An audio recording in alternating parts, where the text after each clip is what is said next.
Okay friends, once again welcome to the YouTube channel मैरून मेरे academy में आपका बहुत बहुत स्वागत है। आज की वीडियो में हम कवर करेंगे आर्टिकल 39 ऑफ इंडियन कॉन्स्टिट्यूशन। अभी पार्ट 4 चल रहा है इंडियन कॉन्स्टिट्यूशन का। पार्ट 4 खत्म करने के बाद हम पार्ट 5 शुरू करेंगे।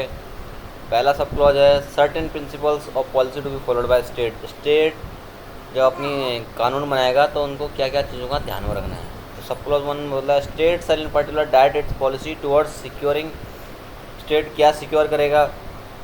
सिटीजन हैं जो मैन और वुमेन हैं वो बराबर रूप से अपनी जो आजीविका चलाने के लिए जो उनके जो अधिकार हैं वो बराबर मिले मैन और वुमेन को, ठीक है, कोई इनमें भेदभाव ना हो। दूसरा है that ownership and control of the material resources of the community are so distributed as best to serve the common good.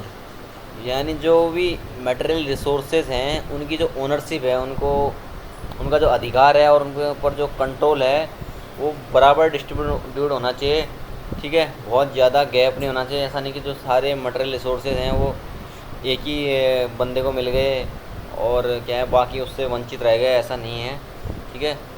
Common good को ये फुलफिल करे। Operation of economic system does not aid in the concentration of wealth and means of production to the common detriment.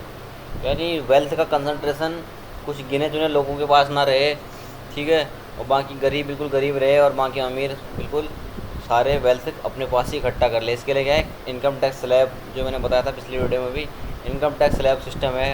इसकी जितनी ज़्यादा income, जितनी ज़्यादा संपत्ति है उससे बहुत ज़्यादा टैक्स लिया लेती है सरकार, ताकि उसका कुछ पैसा कॉमन उसमें भी काम आ सके और थोड़ा सा उसका बैलेंस बन सके वेल्थ की डिस्ट्रीब्यूशन का। और मीन्स ऑफ प्रोडक्शन क्या है, मान लो जैसे खेती होती है या कोई भी किसी प्रकार का उत्पादन है वो किसी भी कॉमन लोगों में जाए और क्या नाम है किसी में कंसंट्रेट ना हो, कुछ ही गिने चुने लोगों के पास ना रहे। सब क्लॉज डी बोलता है मैन और वुमेन के लिए इक्वल पे होना चाहिए। जैसे इक्वल काम कर रहे हैं, मान लो मजदूरी कर रहे हैं, ऐसा नहीं कि जो महिला मजदूर है उसकी पेमेंट 300 दे रहे हो और पुरुष मजदूर की 500 दे रहे हो, तो ऐसा नहीं है। सेम काम के लिए सेम दोनों का वेतन होना चाहिए, समानता का अधिकार है।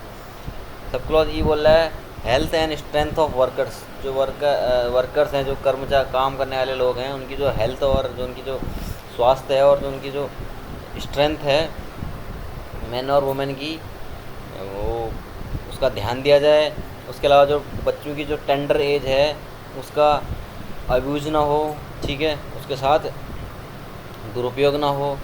और जो नागरिक हैं वो अपनी इकोनॉमिक नेसेसिटी के चक्कर में कुछ ऐसे काम करने के लिए बाधित ना हो जो उनकी एज और उनकी क्षमता के ज़्यादा है। जैसे मान लो कोई ऐसा पर्टिकुलर काम है जिसमें बहुत ज़्यादा स्ट्रेंथ, शरीर की ऊर्जा की ज़रूरत है और आप किसी बुजुर्ग इंसान को बोल रहे हो कि उसको पैसे की ज़रूरत है तो उसको वो रोज़गार में डाल रहे हो, तो वो भी गलत है। किसी छोटे बच्चे को उस पर्टिकुलर चीज़ में डाल रहे हो रोज़गार में, वो भी गलत है।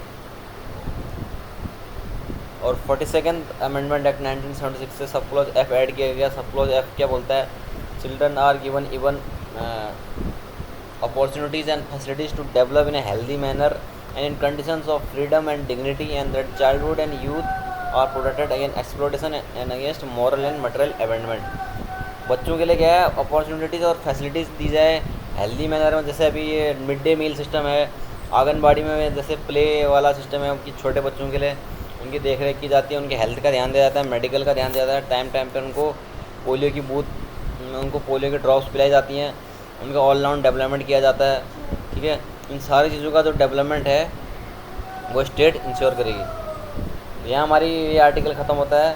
अगर आपने चैनल को सब्सक्राइब नहीं है तो चैनल को सब्सक्राइब करें, नोटिफिकेशन के लिए बेल आइकन दबाएं ताकि आप ऐसी कोई बढ़िया वीडियो मिस ना करो। Thank you.